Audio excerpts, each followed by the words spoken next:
Have you ever paid someone's way, covered their bills, shown up at 2 in the morning when their phone buzzed yours awake, sat across from them in a hard plastic chair while they cried, and then watched, slowly and with mounting confusion, as they became cold toward you? Have you ever felt the specific sting of someone you carried starting to criticize you, pull away, or treat your generosity as something to be suspicious of? Have you ever lain awake running the timeline back, trying to figure out what you did wrong and come up empty? If that question landed somewhere in your chest just now, I want you to hear this clearly. You're not foolish. You didn't misread the person. You ran headfirst into one of the most disorienting truths in all of human psychology. A truth so counterintuitive that most people never get it explained to them, so they spend years carrying guilt that was never theirs to carry. Stay with me until the very end of this video, because the final insight, the one we're building toward, won't just explain what happened to you, it will change what you're willing to risk the next time someone needs you. Here's what this is really about. It's not about ingratitude. It's not about bad people. It's about a specific psychological mechanism that activates the moment a relationship tips out of balance, a mechanism that works quietly, systematically, and almost always invisibly, until the damage is already done. We're going to move through this in sections, 8 of them, each one named, each one a layer deeper than the last. And by the time we're done, the confusion you've been carrying, that particular painful confusion of being turned against after giving everything, is going to have a shape, a name, and a way forward. If this kind of deep psychological honesty is what you come here for, subscribe now. There's a lot more where this is coming from. Section 1. The weight of being helped. Most of us grew up hearing that receiving help gracefully is a sign of maturity, and on the surface, sure, that's true. But there's something happening underneath that surface, something quiet, something the grateful smile covers over, and it starts the moment the help becomes significant enough to actually matter. When someone steps in and carries what you couldn't carry, pays what you couldn't pay, shows up when you had no one else, your mind doesn't only register relief, it registers a gap. Suddenly there is a person standing in your life who had what you didn't, the resources, the stability, the capacity to give. And there you are, on the other side of that exchange, holding what they handed you. That gap, even when it's temporary, even when neither person intends it, lands in the human psyche as a shift in power. Not because the giver made it feel that way, but because the mind keeps a ledger whether you ask it to or not. An invisible power ledger running in the background of every warm thank you and every hug at the door. Think about something small. Someone picks up a tab you genuinely can't afford right now, and they do it warmly, no strings, don't even think about it. And you're grateful, you are, but there's a flicker, isn't there? Something just slightly tight in the chest. A small, wordless register of, I owe something I haven't yet repaid. Now take that flicker and multiply it. Months of rent covered.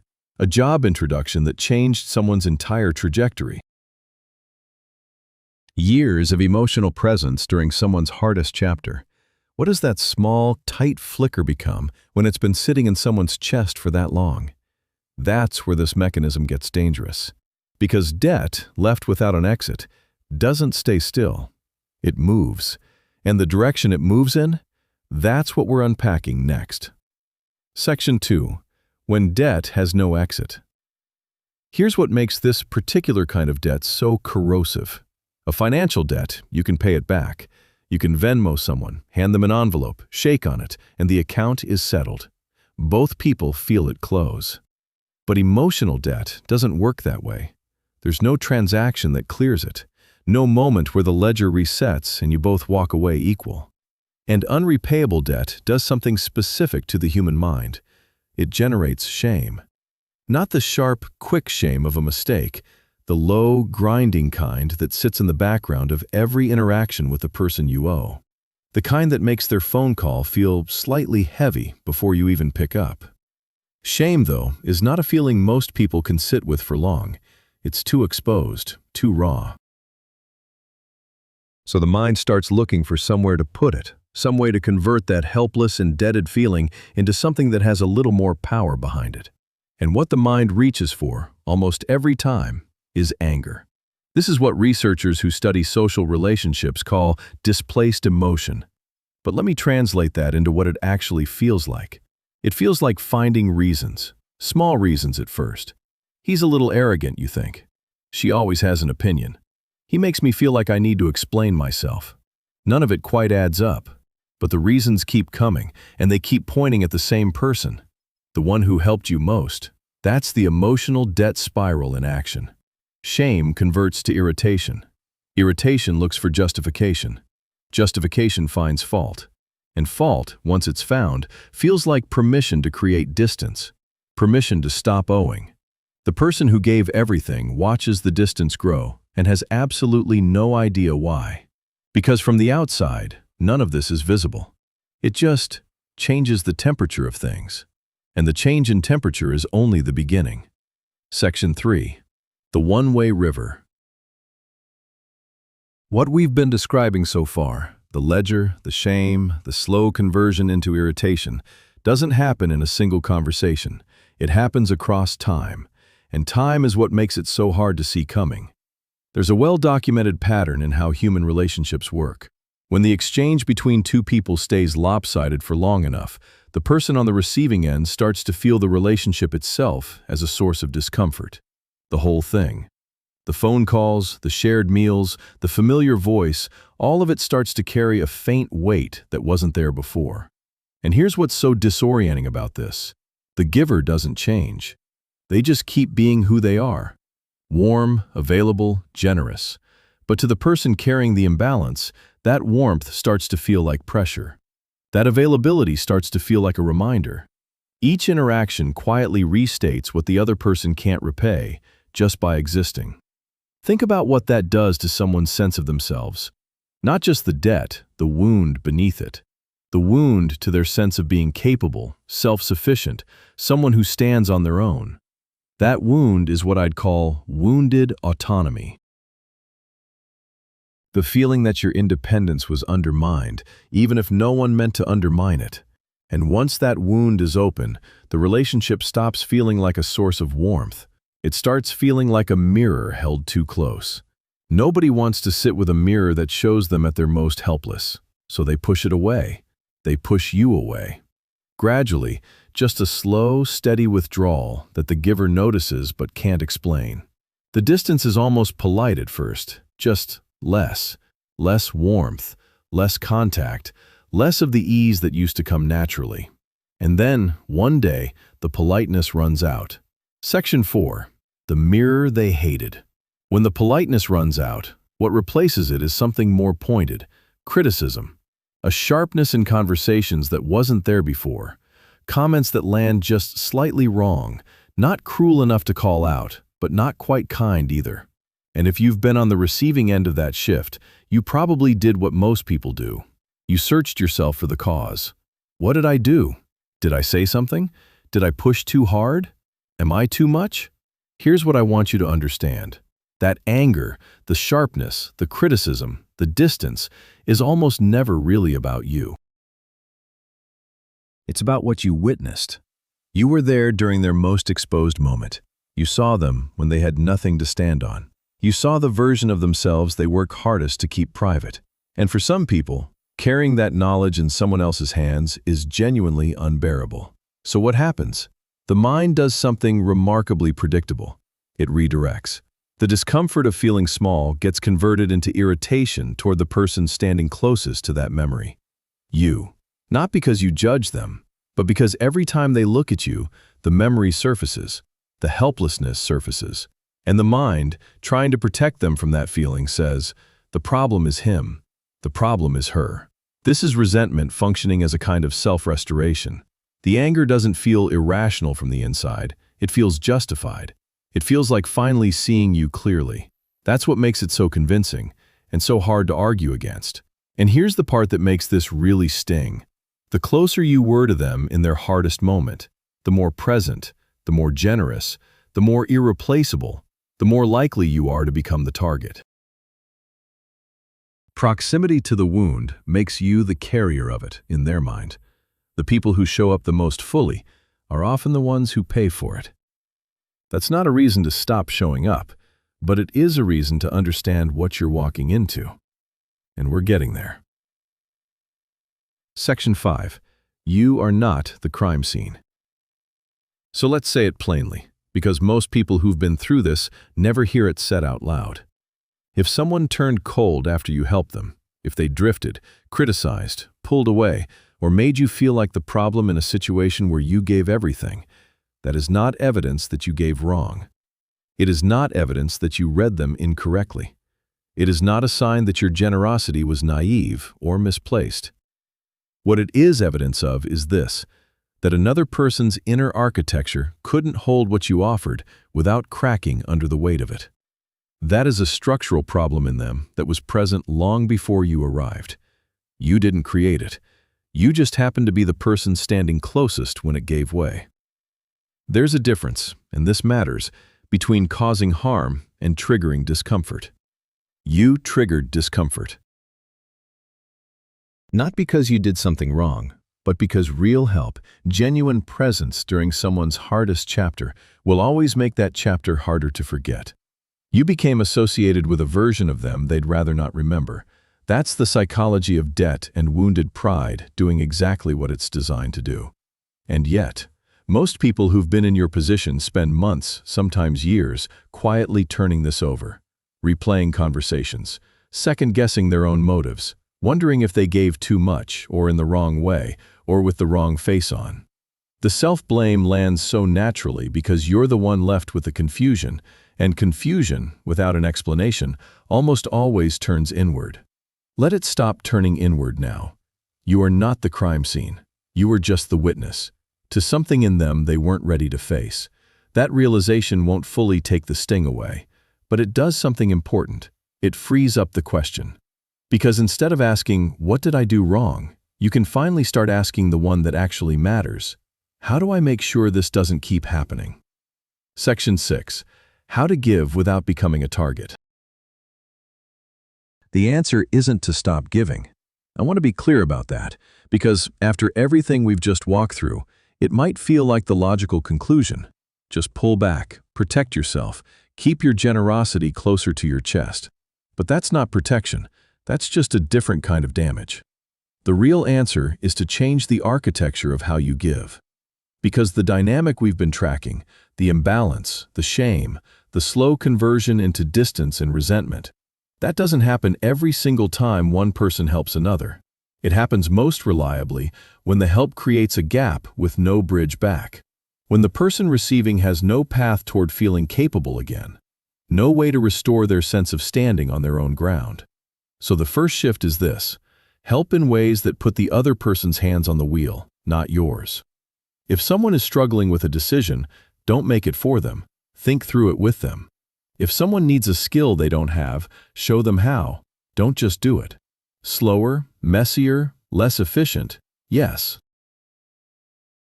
But someone who solves their own problem with your support next to them doesn't carry the same weight as the person whose problem was simply removed by someone else's capable hands.